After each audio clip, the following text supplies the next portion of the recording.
Meeple Nation Podcast, episode 385. August News. Welcome, citizens of Meeple Nation. For the next 30 minutes, sit back and enjoy. Meeple Nation Podcast is sponsored by GameToppersLLC.com. Go check them out at their website, GameToppersLLC.com. One more time? That's GameToppersLLC.com.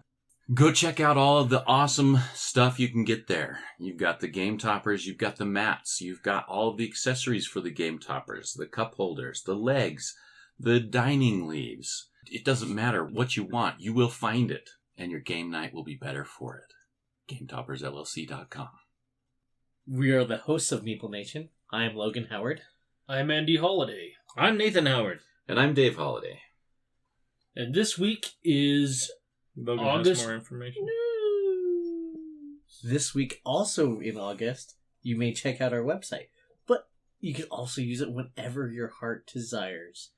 Go check out our website, subscribe to our blogs, be able to share Instagram photos, links to all the episodes that come out. Everything your heart could ever desire is on our website. Wow, that's a big promise. And if it's not there, your heart really didn't desire it. That's the trick. Okay. All right. You really didn't need it or want it. That's really what it comes That's down what it comes down to. Okay. I'm not sure if we can even live up to that promise. So this week is August news. Let's start out with game highlights. Yeah, this is going to be like the whole episode. We did have a lot of game highlights. Plus we had SaltCon, so... Let's separate game highlights from SaltCon highlights. So let's separate Grumpy Pants from regular games. Nate, how was Destiny's? Destiny's was a little bit awkward. I've actually kind of blocked some of that out of my mind. I don't know why I didn't like it. Was it just that I was grumpy that night? If I remember correctly why you didn't like Destiny's, because Destiny's, by Lucky Duck Games, we were actually able to get to the table because we had 3 players. And that's such a kicker with that game. I hate that player count 1 to 3. It's so hard to get to the table that way. Agreed. But I think what you had a hard time with that game, everybody had 2 goals that they could pursue through the story. And then your goal was too similar to my goal. And then it was identical. It wasn't too similar. It was identical. But then the other goal... It was the same, too. Yeah. But the other goal, I went around and collected the other items so you can even pursue it. For me, that was the disconnect. You were doing that, and I needed to do that. Okay, are we doing this together? So I'll stop doing that, and I'll try to do some other things, kind of help my character, and then I'm trying to beat you to the next step. It didn't work. We're going to the same destination. Your story progressed. I was like, all right, we're all working on the same thing. Apparently everybody was working on their own thing. But me. I was just working on everybody else's things and getting nowhere. Except for Dave. He was working on your things too. No, Dave was stealing my things before I could get to him. Because he was working on something completely different. So that goes back to the disconnect that I was frustrated because I'm trying to do the same thing Logan's doing. Logan beats me to everything. And then when I got something that I can do, Dave sweeps in and says, oh, hey, you've been working on that for a while. Boom, I'll do it for you. To be fair, I didn't know what I was supposed to be doing. I really was kind of lost. My character was the witch. And so if anything sounded related to witchness, I was like, I need to go and do that. Nate would read something, and it would mention evil sorceress or something. And I was like, oh, maybe that sounds like something that I need to go and do. And since he failed at it, I'll go and clean up his mess. So you thought you were helping me is what you were saying. Totally. I actually don't really like the game. It's made by the same people who did Chronicles of Crime. I actually kind of like this better than Chronicles of Crime. I thought it was more clean. The way that they did skills was much more interesting. On your character sheet, you have 1 through 12, and then you have 4 discs on there. Every skill check, you roll a minimum of 2 up to 5 dice, and then whatever number you get to, whatever that's at or below for the tokens wise, that was your success. To be able to manipulate that to get more successes, I thought it was super clean. I wanted Nathan to say that he was grumpy because he missed me. Yeah, that wasn't it. Yeah, that wasn't it. On a more cheery note, got the opportunity to borrow Abandon All Artichokes from Brent. We had a barbecue together. We ended up actually not playing any games at this barbecue. It was eat food and talk. And so he's like, hey, you should take this home and give it a try. A simple and short game, so I was excited to play with my wife. Played it a 2-player game. It's 2 to 4-player game.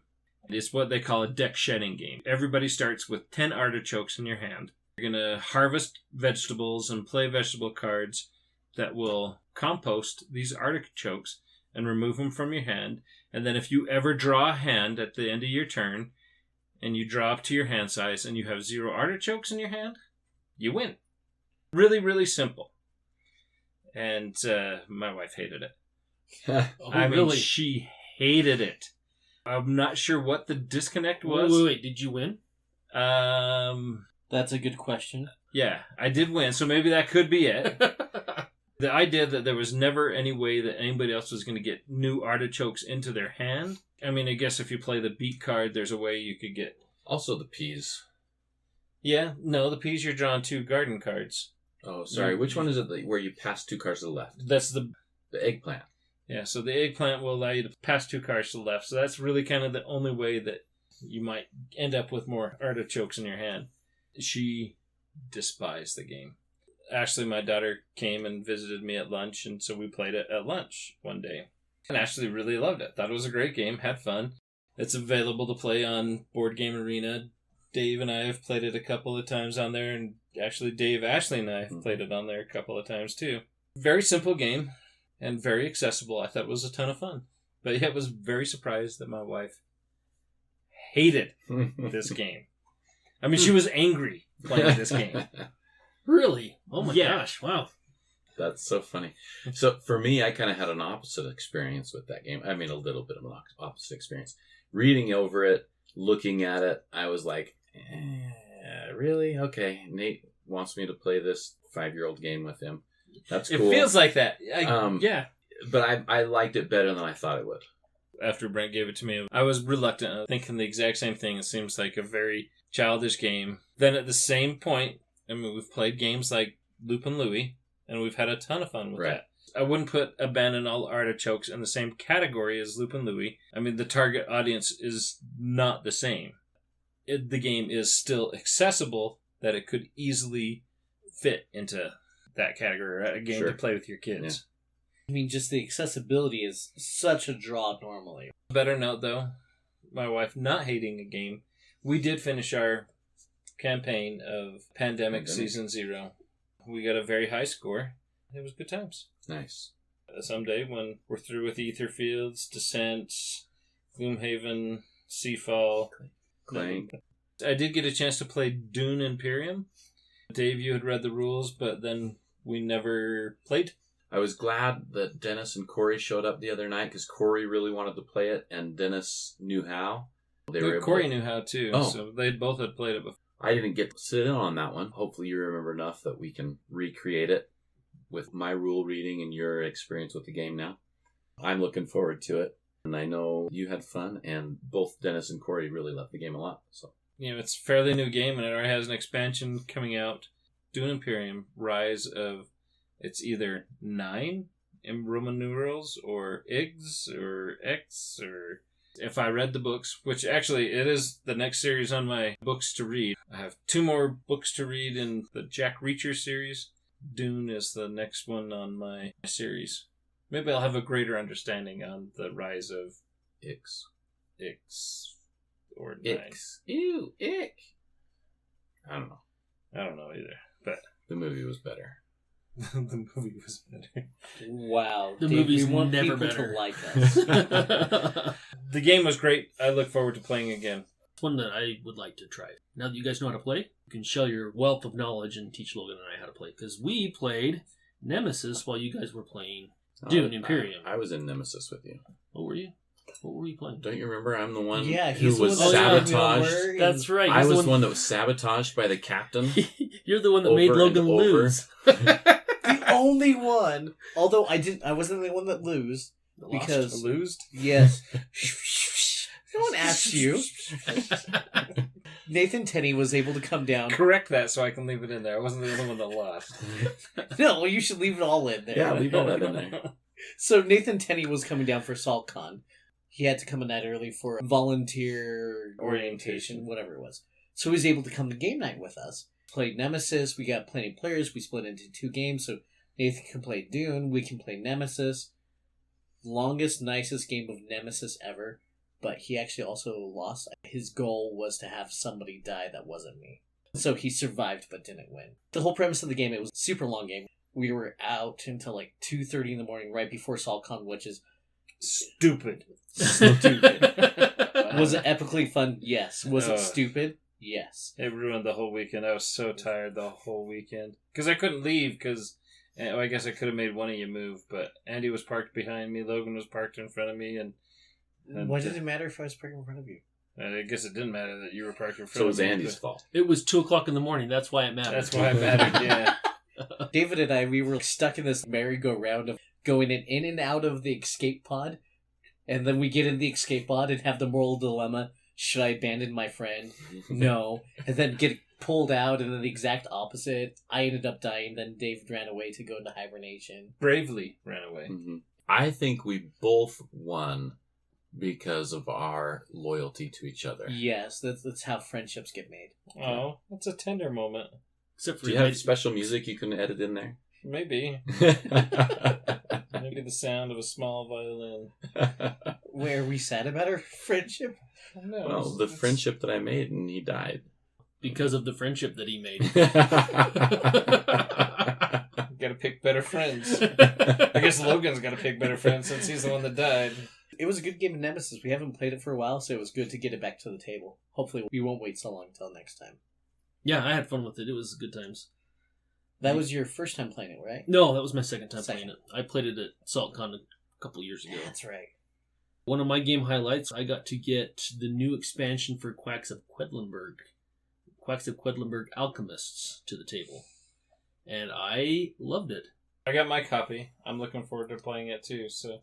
It just changes how you play the game a little bit. You can mix and match. It recommends just playing the expansion by itself without adding herb witches, but you can also add the herb witches to Alchemist expansion. You have villagers that are coming to you with ailments. There's a bunch in the game, but you have 3 in each game that you play with. And you pick one at the very beginning of the game of which of those villagers you're going to treat. One of them has chicken eyes, one of them has nervousness, one of them has a carrot nose. So kind of silly ailments that you're trying to treat. Whichever villager you choose for the game, you're going to take a card that matches your color and matches that ailment. And you're going to be creating elixir throughout the round, and depending on how many you get, will give you a special ability of some kind. Depends on what card you take, which element you're trying to cure, determine what ability you gain. I've played it twice. The first time I played, I was treating a person with the carrot nose. If I pulled out a pumpkin out of the bag, I could spend 2 of my elixir points. Instead of placing my pumpkin where it should go, I got to move it to the next ruby space. Oh, very nice. Wow. And yeah, I mean, some of the powers are really cool. I loved it. It just added more replayability to that game, which I already love. Such a great game. And I got the resin pieces also this month, so it's vastly improved that game, adding those resin pieces.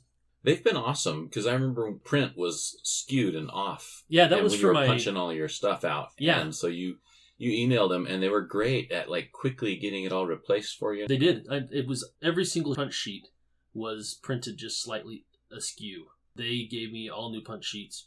I just sent them pictures of the ones that were bad, was all of them. They just said, okay, yeah, we'll get them sent to you. It was my Herb Witches expansion, but every single one of those was off. I do have one more highlight I want to mention. I had posted about this on our Meeple Nation Off Air on Facebook group. It's for my daughter's birthday. She wanted to go roller skating. My roller skates are over 20 years old, and my wife's roller skates are old. She loves to skate, but they need to be replaced. So we decided that we didn't want to skate. My wife's idea to bring games to play. Ooh, even better. I didn't know that part. Yeah. We brought several games, and they have big tables set up all over the skating rink. So while the kids were skating or in the bounce houses or over playing arcades, for those 3 hours, my wife and I just play games. And it was funny to see how many parents walked by and mentioned, that's a great idea. I need to do that next time. You have your own skates? I was also concerned about that. You've kept them for 20 years? Well, my wife, when we were dating, that was one of the activities that she loves to rollerblade. Was this the 90s? It was, yeah, actually it was, no, it wasn't. It was the early 2000s. She loves to skate. And so I bought rollerblades when I met her. Oh, rollerblades, that's a little different. I was picturing you with a pair of skates. No, and I they're was like, rollerblades. man, like I've worn skates and I've gone to the skating rink and used them and everything, but I've never even, like, Well, it's never I even entered my mind to I was own a pair. imagining like a super epic like roller disco, and he was just like spinning around and throwing his arms out. Well, I've seen the spandex. It was a hand-me-down. I gave it to him, so. I still have another game highlight. Oh, you said one more. I have another one. No, go for And it. Nathan has the same game highlight, so we need to talk about it. It was Dead Men Tell No Tales. We hosted this at SaltCon. Great at SaltCon. Honestly, it was epic. It was awesome. But we played it the night before. That game is chaotic. It is for sure. We've talked about this with other games, but it's a very cinematic game. You can just picture everything that's going on. You got the ship blowing up around you. You have skeleton crew coming in and attacking you. You're trying to get treasure off the ship. You have this Kraken that's attacking the ship at the same time, because we played with the Kraken expansion. We lost the game the night before, but we won the game at SaltCon. And it was really close. So many ways you can lose this game, and only one way to win. Depending on the difficulty level that you're playing, you have to get 4, 5, or 6 treasures off. You're doing easy, normal, or difficult. And we did easy for SaltCon. You had to get 4 treasures off the ship, and you had to kill the Kraken. We almost lost several times.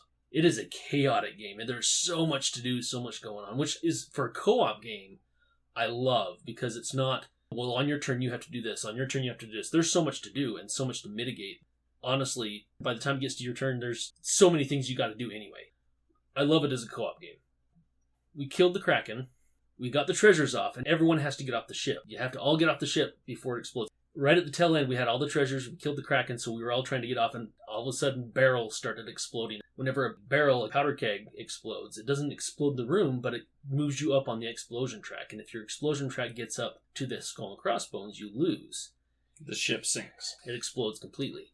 The last couple rounds, and all of a sudden, powder kegs started exploding in rooms, and that explosion track shot up quick. My pirate was the last pirate to get off. A skeleton crew had been in the room I was in, and there was a bottle of rum sitting there, and I still had actions left, so I grabbed the rum and drank it, and then jumped off the ship, and I could just see a pirate grabbing the rum. Oh, wait, drinking it as they're jumping off the ship, and the ship explodes behind him. It was just awesome. It was an epic game. Cinematic is a wonderful word for that game. Very much so. It's a game that I think thematically they knocked it out of the park with that one. Andy, are you done? Yeah, I'm done now. Thank you. Thanks for asking, Logan. You're so fun, Logan.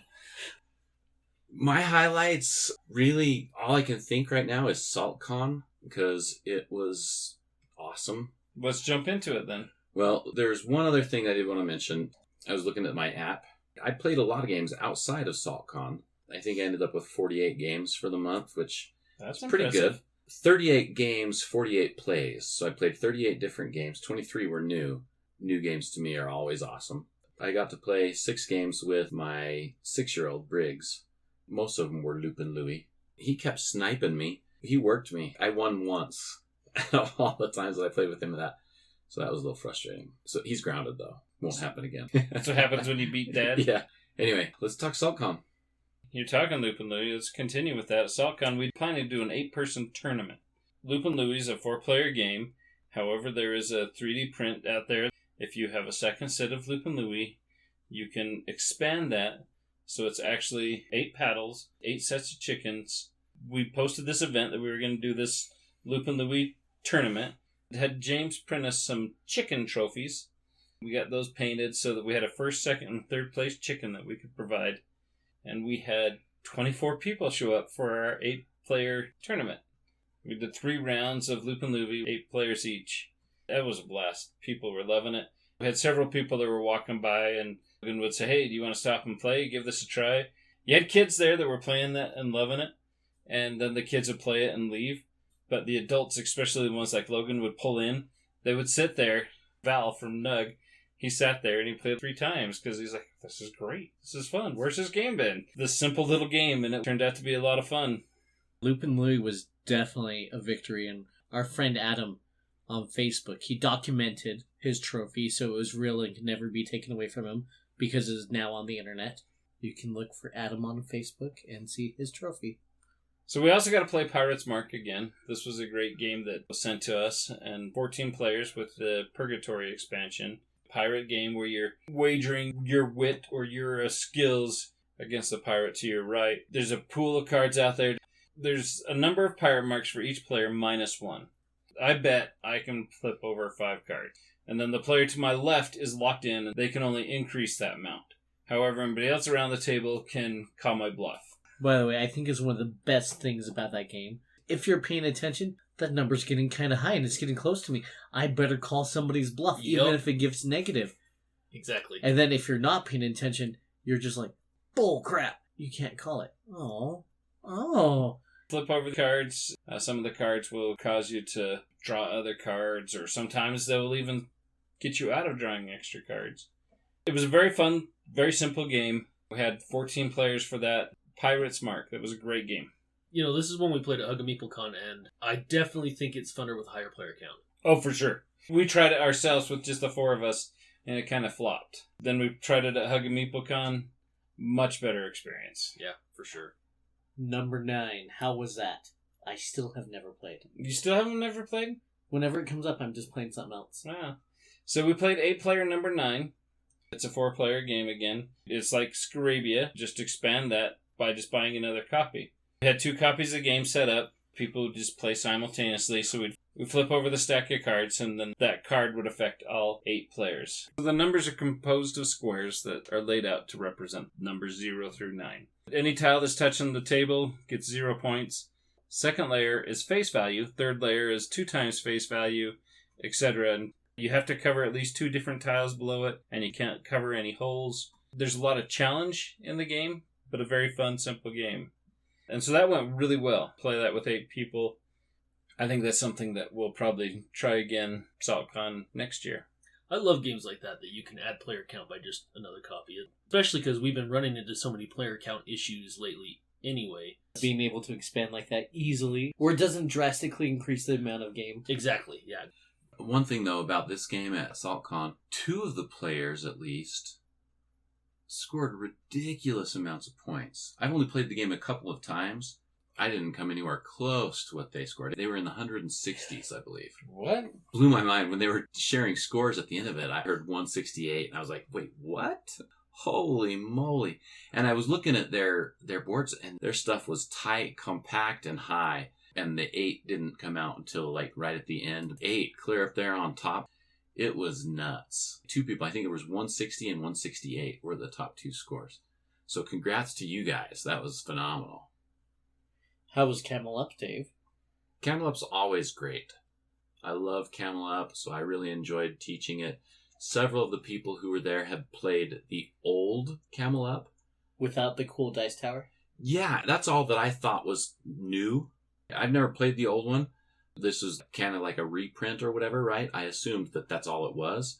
Now you have the actual plastic dice tower, or dice pyramid, which is really cool. I like it. So did everybody else. There were other things that were new. The spectator token that you could place, that was a new thing. And the crazy camels, the white and black camels going backward, that was new. I couldn't imagine without those, because those really changed the game a lot. They have the potential to change it a lot. Yeah, the games I've played, I've never seen the crazy camels really come into effect.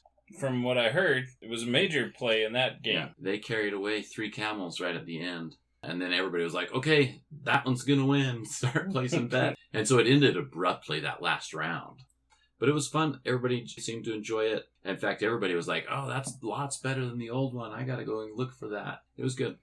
Nathan, you and Logan hosted an epic werewolf game.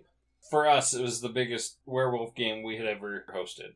We started off, had 50 people. 4 people got scared and left. 1 person had a volunteer shift. They thought it was an AM and it was a PM shift. So we ended up playing with 46 people. Logan ran the event and did a superb job. The 2 of us moderate and try to manage. Keep track, remind each other of things, yeah. The first time we got to include some roles. The cult leader, the Chupacabra, was a lot of fun. The Chupacabra ended up being the reason that the villagers won. The Chupacabra tries to attack werewolves. I was actually really bummed. Dave Bremer was one of our werewolves. I always enjoy where he gets accused. Epic yarns that he tells to shame people out of voting for him, and I was so excited to see him there and so excited to experience his story. As a werewolf, he was killed during the night. First player to be killed. and we didn't hear anything from him. That's too bad. I was very disappointed in that. I bet. The game lasted 3 hours.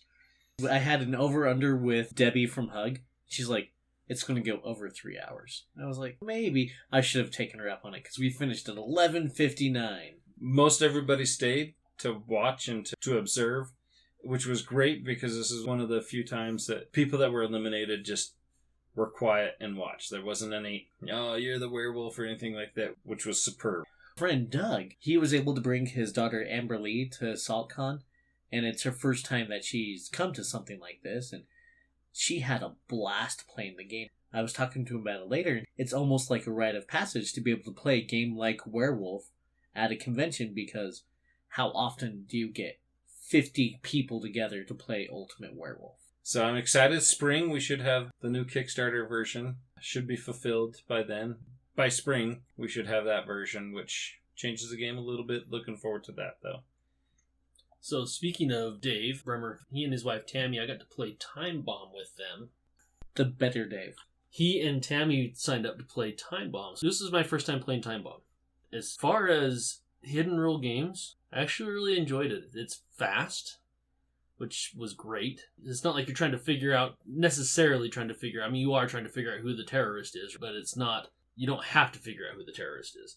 It was really fun. Poor Tammy was the terrorist every time, and she really had a hard time being the terrorist. She's like, I'm really not bad. I played it with the Hug Ladies 3 times right before you started playing it. There was one time where Claudine and we were both terrorists. She told me after the game was done. We ended up winning, but she told me, like, during the game, I kept looking at you extra long to try and tell you. And I'm like, how am I supposed to know that? Just look around. Oh, wait. How long have you been looking at me? I like Time Bomb. It's very similar to Don't Mess with Cthulhu if you've played that. Designed by the same person. So. Except it's a better version. I agree. Yeah, I would agree with that. Don't Mess with Cthulhu, it's fun. But I like the extra effects of the bombs. I like the randomness. I like that, that little extra level of it. The different colored bombs. I like the hidden role that it's very subtle in that game. Yeah, I do too. I thought that was very well done. The hidden role aspect of it was better than Don't Mess with Cthulhu as well. I'm with Logan. I thought it was all around a better game. I like the look of the original version of it better than the new steampunk version of it. It's probably more based on the fact that I've had some very, very fond memories playing Time Bomb Evolution, especially like with Logan and Ashley and Brent at 1 a.m. in the morning when everybody's a little loopy. That game becomes so much more fun. Speaking of 1 a.m. and loopy, at the end of the night, we tried to play Avalon. It's like Avalon Quest for the Holy Grail. It's another hidden role game. So it's like Rebellion. Just King Arthur's Court. Yeah. It was the worst time to do it. First of all, not getting a lot of sleep for like 2.5 days. I'm still blaming 2:30 a.m. Nemesis. And we're sitting there, and then they do the whole like heads up 7-Up where everybody close your eyes and do this halfway through, and I'm like, what? Am I asleep? You open your eyes, and then it's like there was sound logic going back and forth, but it was just the fact that we're so tired and it took forever to do everything. I'm not a fan of hidden role games typically. It's one of my least favorite mechanics. It's because you're lame. It's because I'm boring and lame. I actually liked that game.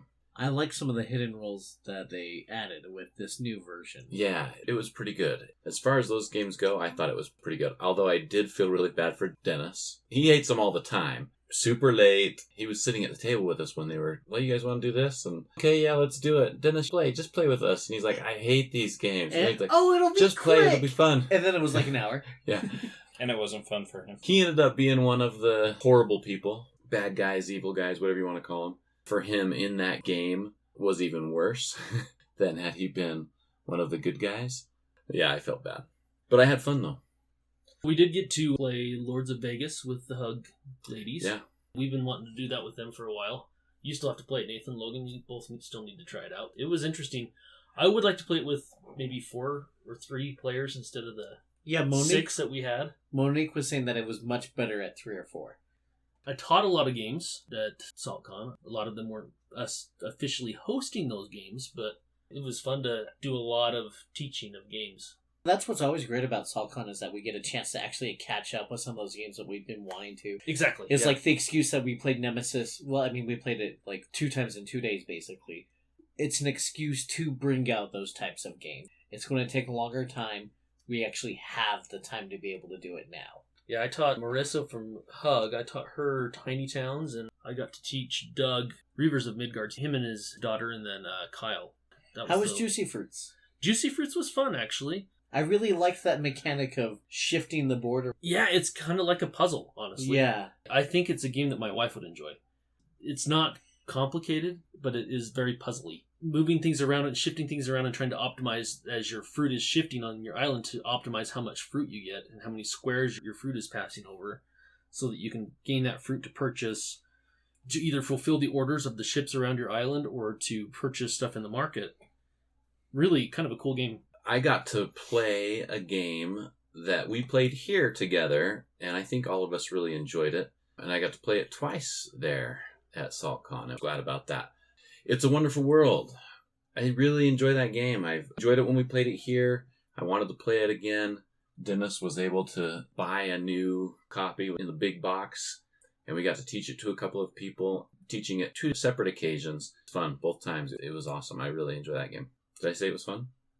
I think I heard that it was fun. I wasn't quite sure. What did you think of it? Did you enjoy it? I enjoyed it because it was fun. One of the things that typically happens to me whenever we have a SaltCon is I spend way too much money in the exchange. I was really proud of myself. I was too. I told myself I wasn't going to spend more than $100 on games.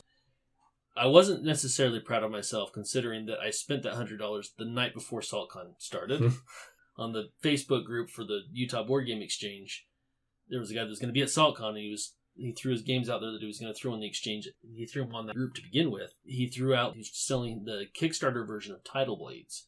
I spent my $100 on Tidal Blades the night before. But it was a good exchange because it was not only just that you bought it, but you also had the criteria, you teach this game to me. Yes, that was part of the transaction, right? Is he had to teach the game time when we were both available, and he taught us Tidal Blades. I have so many games that I haven't even read the rules to, so that was kind of the stipulation. If I'm going to get a new game and I have someone, it's a used game, and they've played it, I'm willing to pay a little extra to have them teach it, so I don't have to read the rules.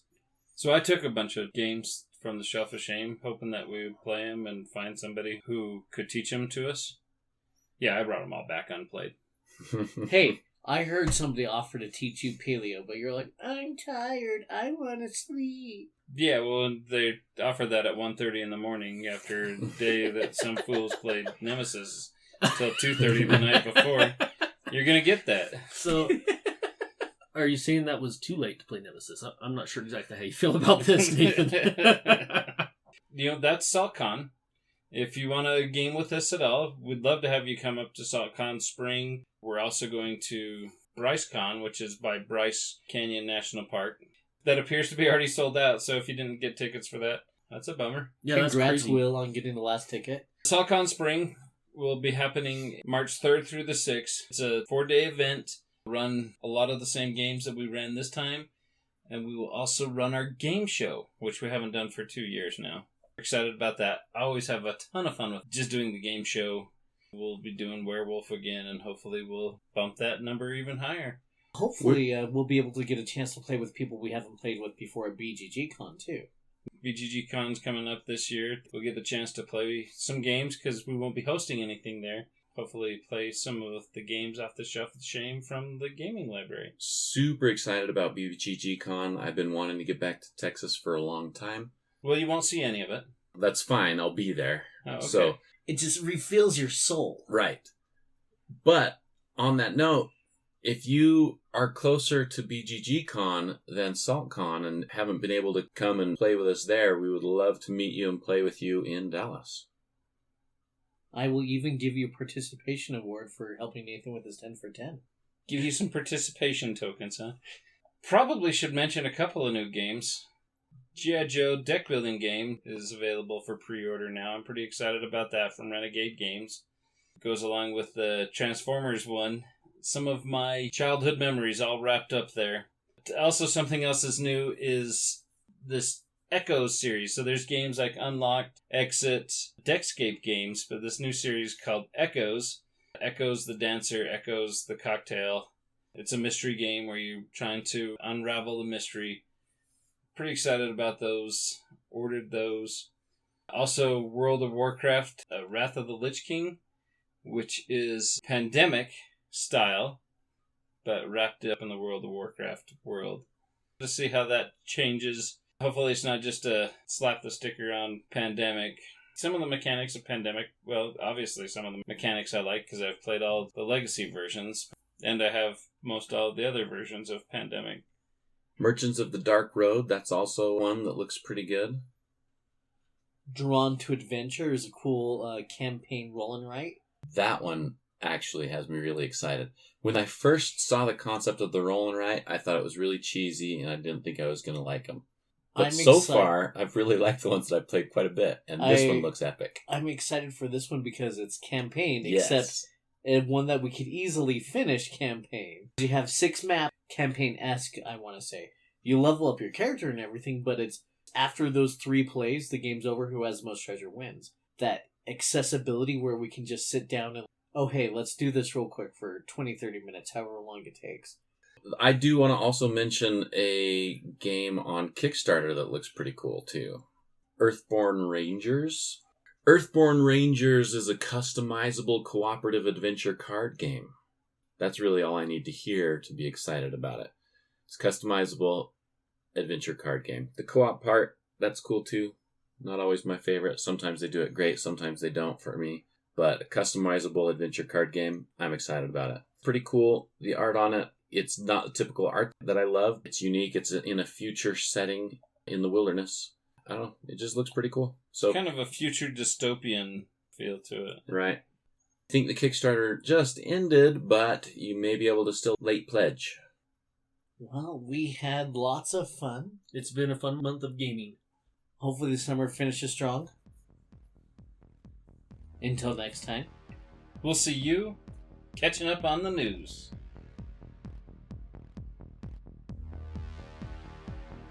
As always, we want to thank you for listening. Check out our website. We have all sorts of cool things there. Love those blogs. Get a deeper look into the writing side of Meeple Nation. Join our Facebook group, Meeple Nation Off Air. I look forward to seeing you there. Follow us on Twitter, @MeepleNation. We also have Instagram. Under the same name. We also want to thank our sponsor, GameToppersLLC.com. We love their product, and there's so much goodness out there. And we also want to thank Brain Detergent for our music.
Meeple Nation Prod.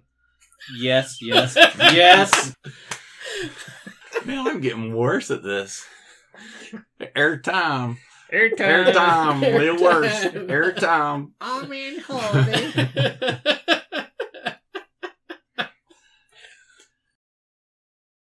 Any tile that's touching the table gets 0 points. Second layer is face value. Third layer is second layer is face value. Third layer is 2 times face value, etc.